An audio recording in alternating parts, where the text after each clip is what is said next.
Ama gel indimden danış. I was an English teacher and translator about 21 years. Okay? Okay. Dünyanın 21 ülkesinde işlemişim. 2 şehit bacısıyam. Aynen. Balam yorgan döşeklerdi, ona göre düzler diye. Allah çok. Bu dakika diğer adamı alıp Allah kömeği olsun. Canım da kurban prezidentime. Ama versen gedim sarı torpaktan, samandan ardında kerpiç kesim. Ayda 160 Fatih kiresi veririm. Bana dünyanın yersi böyle bakımda papağım düşer. 110 kilo çekisi 1,9 boyu oğlum 9 ildi. İndindi yerimeye başladı. Bir ekim kömeğiyle. Maşallah olsun. Allah şefasını Ömrünün daim bir eylesin. tane de 12 yaşında balası var. Neyiniyim?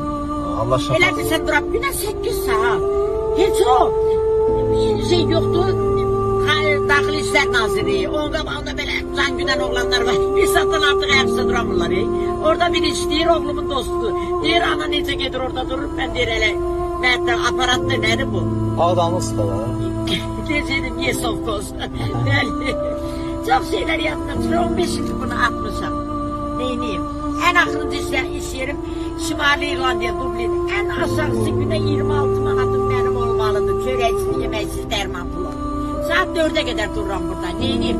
Yazlı gelen olur, bir çoraba 5 manat veren olur.